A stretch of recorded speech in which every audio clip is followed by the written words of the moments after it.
We're about to take you inside a world where not all are welcome. It's a new dating app for high achievers. High cheekbones welcome and high ambitions a must. Could this be how couples, or at the very least the pretty ones, find love in the future? Here's ABC's Rachel Smith. Brianna Haig and 30 of her friends have traveled to one of wine country's most prestigious vineyards. Today we're at Chateau St. John, and it's the third stop on a wine tour in Sonoma for my friend's 31st birthday. But a different kind of happy hour is the topic of conversation. It's always at 5 o'clock. They call it happy hour. That's when she receives her daily romantic matches, courtesy of a new dating app called The League. How many dates have you been on so far? I think with the League, I've probably been on about 4 dates total at this point. It's been dubbed the Ivy League of dating apps, promising to pair you up with attractive, successful, highly educated members. The total package.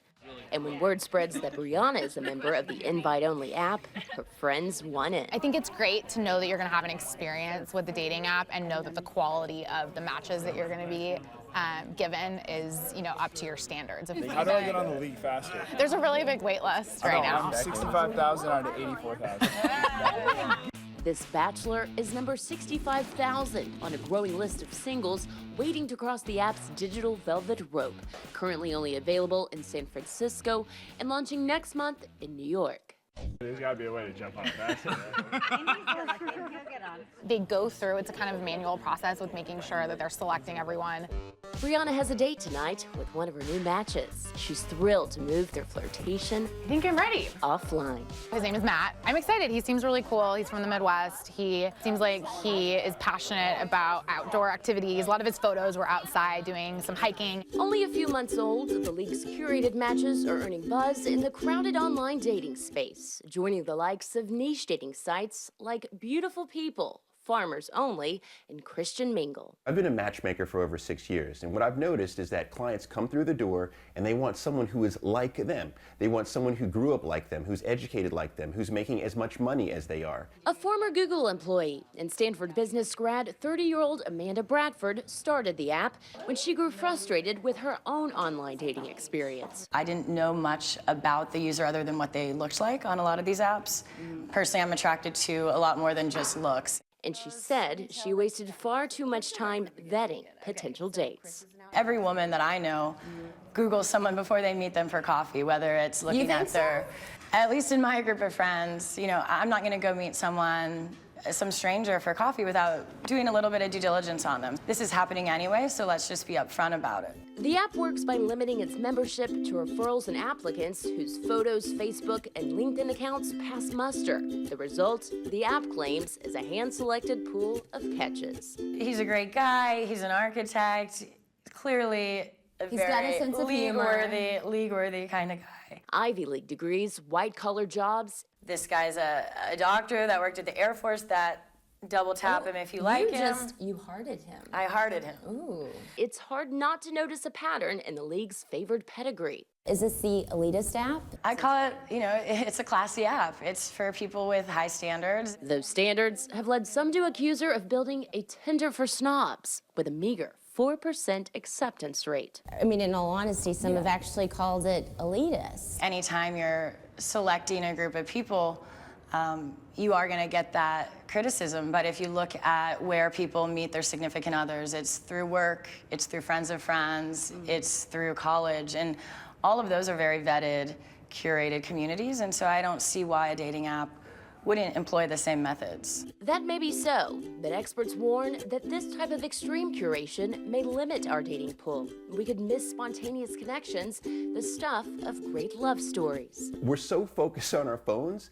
that when we're walking on the streets, we're looking down at our phones instead of looking up at people. And what's incredible about that to me is that the person that may be perfect for you may be standing in front of you, and you're too busy looking down at your phone to even realize. A risk these alpha daters are willing to take.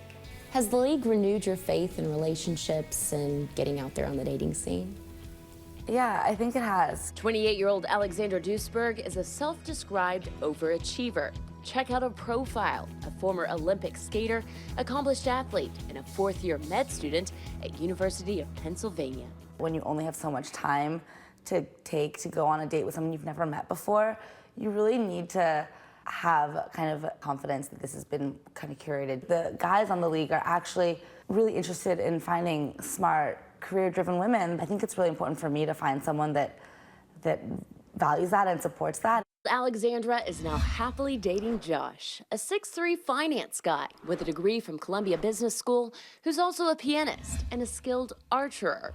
Alexandra met him at a league mixer, like this one, happening tonight, where online matches are encouraged to meet offline and get some personal advice from Amanda herself. All right, give me this. One by one, she goes through this user's photos. I'm terrible at dating apps. You know, you're wearing a hat, it's obscuring your face. Okay. I can't even tell which one is you in this. It's completely blurry. Here you're wearing goggles. That's even worse than sunglasses. And there's no full body photo. So I have to like go out and get better photos, basically. Okay. Now we have a really good balance. People seem to be loosening up a little bit. It's been fun. I don't know. I feel like this is a little too tight, maybe for a first date. Maybe. Across town, Brianna's getting ready for her big date with Matt, I'm excited just to meet him and see him in person. a 31-year-old content manager at a tech company. You look good. Thanks. So do you. The two immediately connect. It was a really nice day today. It was gorgeous. Which park were you in? Panhandle. Okay. The date's going really well. I think that he's definitely somebody that I'd be interested in going out with again. If Matt and Brianna make a love connection here and get off the app, there's a list of 100,000 people across the country ready to take their place. The wait list is for a reason, and I think that's probably one of the benefits of it, you know. Is it elitist? I don't think so. It just puts the right people, you know, the people who have a lot of similarities together. I have a feeling so far that there will definitely be a second date, so I'm looking forward to that. For Nightline, I'm Rachel Smith in San Francisco. So is the league smart or snobbish? Head to our Facebook page to tell us what you think.